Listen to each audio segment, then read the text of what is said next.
La lecture du jour est tirée de l'épître de Saint Paul aux Éphésiens. Frères, je vous le demande, ne vous laissez pas abattre par les épreuves que moi j'endure pour vous. Elles sont votre gloire. C'est pourquoi je fléchis les genoux devant le Père de notre Seigneur Jésus-Christ, duquel toute paternité tire son nom dans les cieux et sur la terre,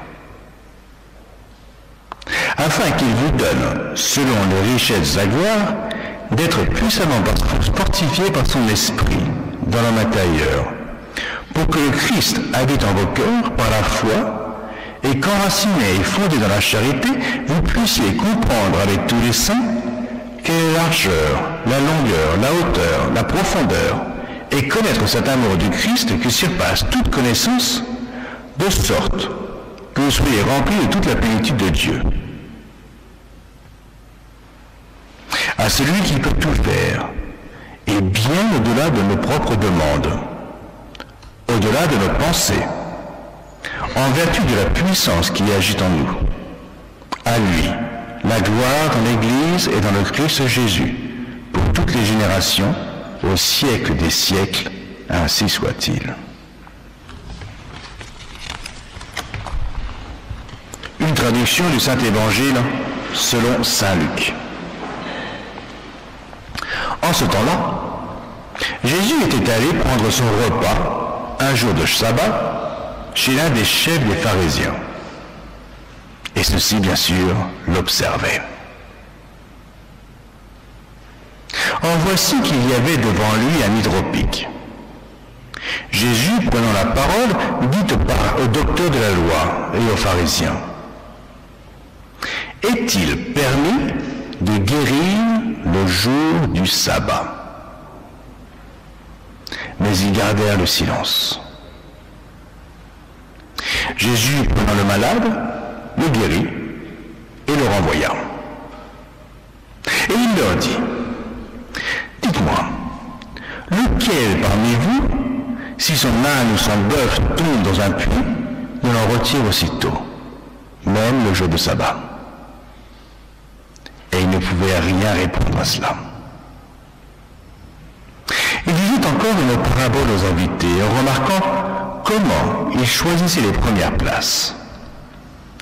Il leur disait, « Lorsqu'on vous invite à des noces, ne vous mettez pas à la première place, de peur qu'on ait invité quelqu'un de plus digne que vous, et que celui qui vous a invité, vous et lui, ne vienne vous dire, cédez-lui la place. Alors vous iriez, à votre propre compte, occuper la dernière place. » Bien au contraire.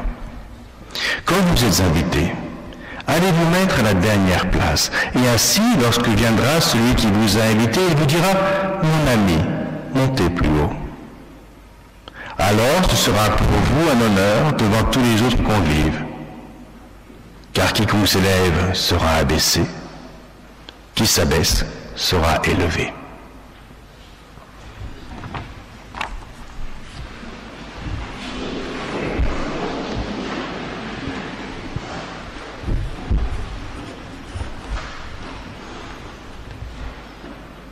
Rien de nouveau sous le soleil. Saint Paul aujourd'hui nous enseigne encore et toujours la primauté de la charité. Cette épître que nous venons d'entendre est celle qui est utilisée aussi pour la fête du Sacré-Cœur. La charité, c'est elle et elle seule, qui gouverne tous nos actes, qui motive notre vie et toutes choses dans le monde. En tout cas, c'est ainsi que cela devrait être. Et comme ce ne l'est pas, il y a la loi. La loi est là. Elle est nécessaire pour nous guider, calmer nos ardeurs, coordonner nos actions les uns avec les autres, établir l'ordre, la justice, la paix. c'est la loi. Cette loi, pour être juste, se doit toujours être fondée sur la loi naturelle, jamais s'y opposer. La loi de nature, l'ordre de la nature. C'est-à-dire qu'elle découle toujours de notre situation de créature, c'est-à-dire d'être social, doué de raison et de volonté libre. Mais les lois aussi, parfois, sont établies dans ce qu'on appelle l'ordre positif. C'est-à-dire que les législateurs ont le devoir même, de déterminer des obligations qui sont plus ou moins fondées ou arbitraires, selon leur jugement propre, jugement de prudence pour le bien de la société tout entière. C'est pour ça qu'il y a des limitations de vitesse. C'est pour ça qu'il y a un âge limite pour le mariage. Ou encore, c'est pour ça, puisque c'est le sujet de ce matin, il y a ce qu'on appelle le précepte dominical, le sabbat.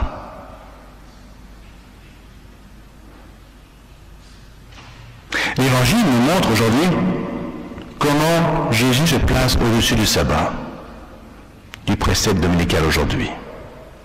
Mais que savons-nous en fait de cette obligation, de ce précepte du dimanche? Pourquoi le dimanche a-t-il remplacé le samedi? Quelles sont les limites de ce repos? Quels sont les devoirs que nous devons accomplir les dimanches? C'est le troisième commandement de Dieu, n'est-ce pas? Quelles sont nos obligations en ce jour? Que doit-on faire ou ne pas faire? Quelle est la gravité de rompre le repos dominical? Ce sont là des questions sur lesquelles nous avons peut-être des idées un peu floues, peut-être un peu libérales, indulgentes, laxistes. Écoutons le commandement que nous donne notre Seigneur dans l'Exode. Il est très clair. Souviens-toi du jour du sabbat pour le sanctifier. Pendant 6 jours, tu travailleras et tu feras tout ton ouvrage. Mais le 7e jour est un sabbat consacré à Yahvé ton Dieu. Tu ne feras aucun ouvrage, ni toi, ni ton fils, ni ta fille, ni ton serviteur, ni ta servante, ni même ton bétail, ni l'étranger qui est à ta porte. Car pendant 6 jours, Yahvé a fait le ciel et la terre, la mer et tout ce qu'ils contiennent. Et il s'est reposé le 7e jour. C'est pourquoi Dieu a béni le jour du sabbat et l'a sanctifié. C'est le texte de l'Écriture inspiré, la parole de Dieu. Et c'est assez clair en soi.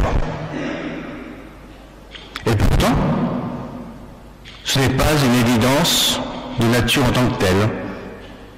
En effet, sans la révélation, comment aurions-nous pu savoir que Dieu s'est reposé le 7e jour?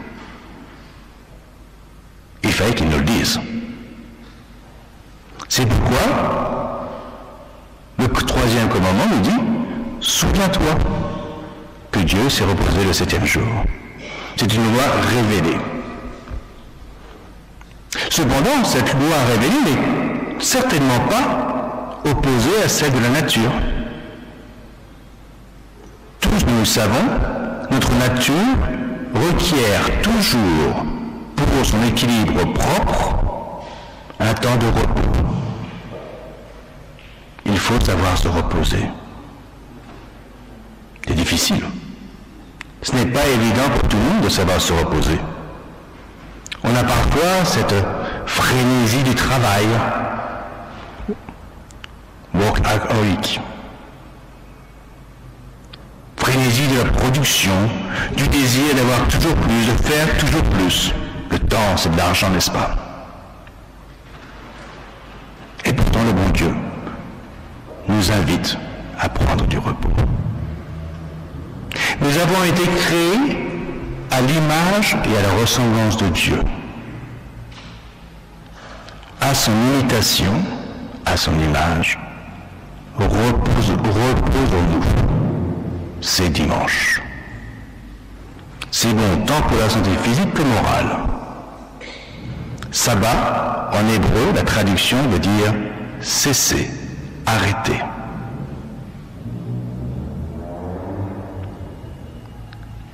Et le bon Dieu nous demande dans le commandement de consacrer à Yahvé ce jour, de le garder saint, de le sanctifier. Il est vrai, et nous le savons tous, qu'il est quand même très difficile de garder son âme fixée sur les choses de Dieu, les choses spirituelles,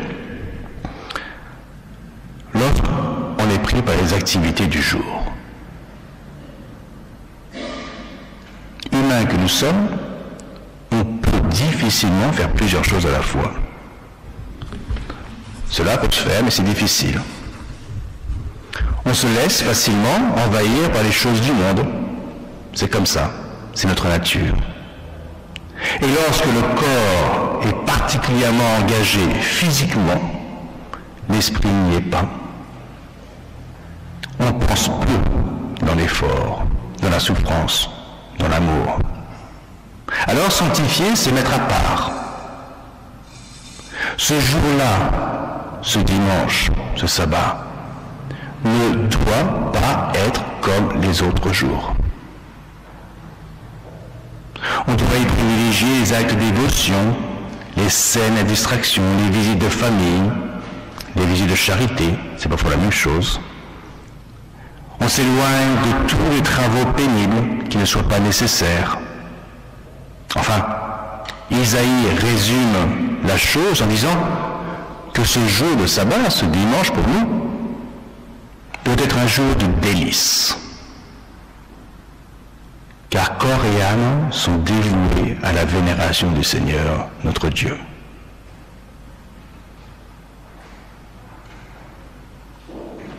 L'imitation de Dieu, on se repose. Mais ce respect de ce repos dominical a encore une dimension un peu plus importante que la simple imitation de Dieu, parce que Dieu s'est reposé. Elle nous apprend que nous dépendons de Dieu. Dieu est providence. Il nous faut prendre suffisamment de temps pour nous affairer aux choses de Dieu. Un jour par semaine. Ça nous apprend que tout vient de Dieu. Dieu prendra soin de nos affaires si on prend soin des siennes. C'était la leçon du 14e dimanche il y a 2 semaines. Dieu sait ce dont nous avons besoin. Alors, prenons un jour. Mieux encore, la question du sabbat, du dimanche, de l'obligation dominicale, est une question de justice. Pourquoi? Cela va plus loin qu'une question de bien-être ou d'hygiène de vie. C'est un dû. Dieu nous donne 6 jours pour nous occuper de nos affaires. 6 jours sur 7, on fait ce que l'on veut. Il nous demande de lui consacrer le 7e. Un 7e, c'est pas beaucoup, mais c'est un juste retour des choses.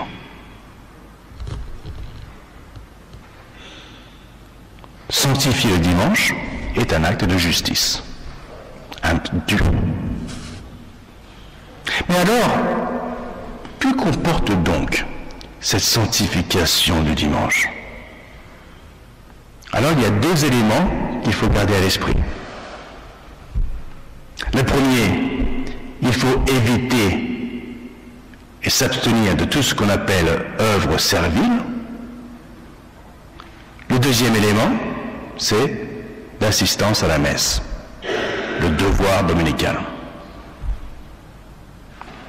Qu'est-ce que sont ces œuvres serviles?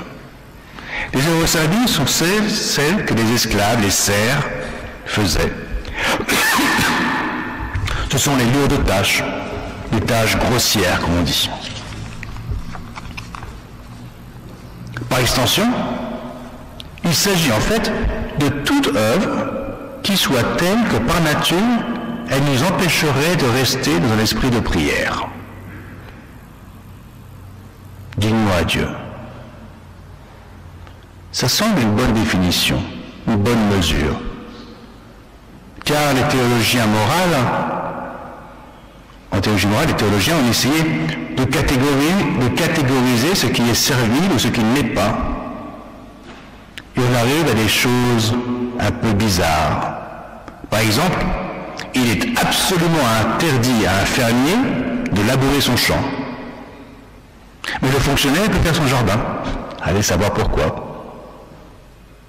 On a voté les jugements en cours, mais on pourrait le dimanche aller voir son avocat. On ne peut faire des démarches commerciales publiques, les marchés, les foires. Mais on peut acheter son pain et aller au restaurant. Bizarre. Il ne faut pas picadiller. Ce sont des picadilles. On ne compte pas le nombre de pas qui sont permis le sabbat. Ça, c'est bon pour les juifs. On ne peut pas se demander si on peut pousser un bouton pour allumer la lumière ou pas le sabbat. C'est absurde. C'est du pharisaïsme. Respecter le dimanche, c'est un esprit, guidé par le bon sens. Bien évidemment, tous comme nous sommes, nous sauverions notre âme du puits, même le dimanche. D'ailleurs, la théologie morale nous explique qu'il y a 4 raisons pour lesquelles on peut être dispensé des obligations du dimanche et faire des travaux serviles. La première raison, il faut demander à son curé. Monsieur le curé, aujourd'hui il faut que je laboure mon champ, est-ce que je peux le faire? Et monsieur le curé dira, ouais, vous pouvez le faire, c'est mon pouvoir. Je vous donne la permission. La deuxième raison, c'est le service de Dieu. C'est pour ça que les prêtres sont ceux qui travaillent le dimanche, en disant à tout le monde, ne travaillez pas le dimanche.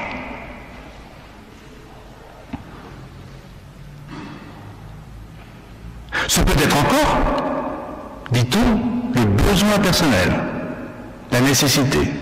J'ai besoin de travailler ce dimanche. Parce que en semaine, je n'ai pas le temps de faire ma lingerie, ma vaisselle, je n'ai que le dimanche pour le faire, et bien sûr, j'ai le droit de le faire. Etc., etc. Mieux encore, porte ouverte à toutes, le besoin du prochain. C'est pas pour moi que je le fais, mais c'est pour ceux que je sers. Alors vous voyez que sans cet esprit de vouloir honorer Dieu, de reconnaître sa puissance souveraine, de lui rendre justice, on finira par ne pas célébrer le sabbat, le dimanche. On fera ce qu'on veut. Alors gardons cet esprit. Le dimanche, c'est le jour du Seigneur. Et ça doit se voir dans nos attitudes. Ce n'est pas un jour comme les autres. La deuxième partie du précepte dominical, c'est assister à la messe. Et ça, c'est plus facile à déterminer. C'est concret. Je vais ou je ne vais pas à la messe. On peut s'amuser à rogner sur le début ou sur la fin de la messe, arriver en retard, repartir en avance. Mais il faut y être. Manquer volontairement et sans raison grave la messe du dimanche ou des jours d'obligation, c'est un péché mortel. C'est une obligation grave, le savoir, ne pas le faire, c'est offenser Dieu gravement.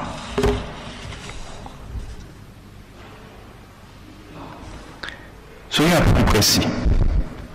Il faut que cette participation à la messe, cette présence à la messe, soit de corps. On doit être présent physiquement à la messe. Le théologien moral Jones, qui écrivait dans les années 40, disait que si on était à plus de 30 mètres de l'église, de l'autel, même si on entendait ce qui se passe à la messe à travers des haut-parleurs, eh bien on n'avait pas assisté à la messe dominicale. C'est un peu exagéré et la technique a fait des progrès. En revanche, il est évident que la messe à la télévision, hors du cas de nécessité, ne suffit pas. Il faut absolument qu'il y ait une raison grave de ne pas se déplacer. On doit être présent physiquement, on doit être présent en esprit, attentif. C'est-à-dire que si je m'endors gentiment au début de la messe, et que je me réveille à la fin, qu'est-ce qui s'est passé? Eh bien, j'ai pas assisté à la messe, j'étais pas là. Physiquement, oui, mais spirituellement, non.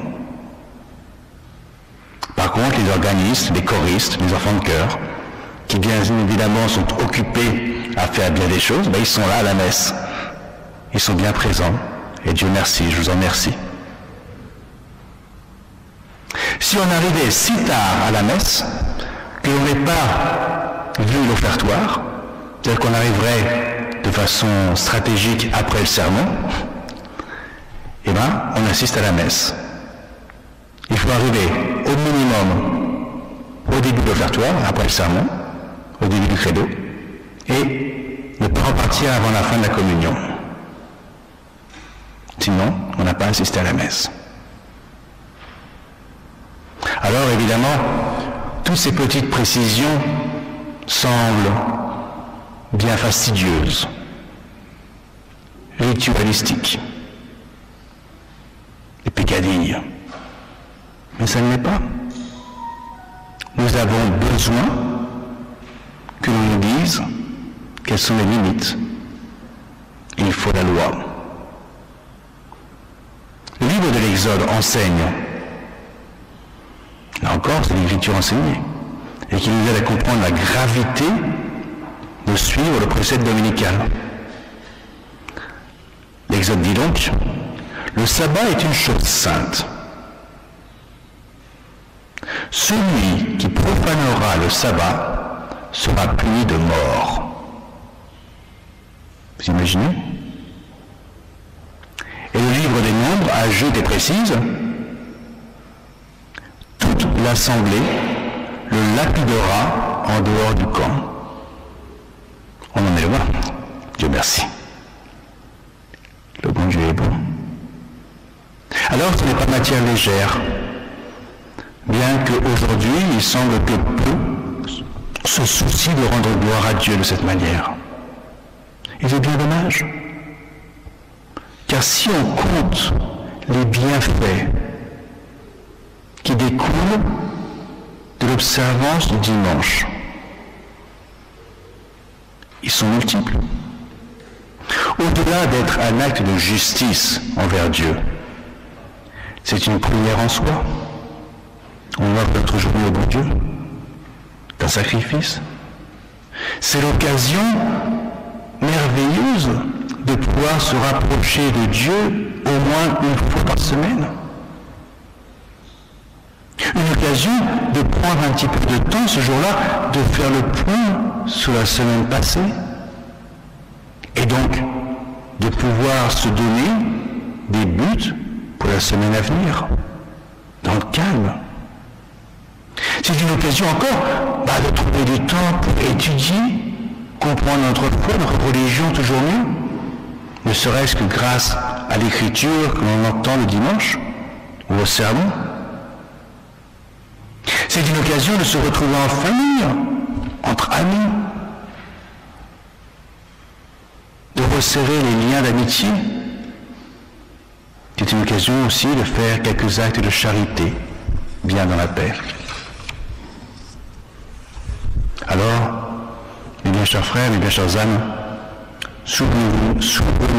souvenons-nous bien, sans laxisme, que le sabbat est fait pour l'homme, non pas l'homme pour le sabbat. Le Fils de l'homme est maître du sabbat. Alors, tout ça, c'est charité envers Dieu, envers nous-mêmes, envers le prochain. La charité gouverne tout, ainsi soit-il. Au nom du Père, et du Fils, et du Saint-Esprit, ainsi soit-il.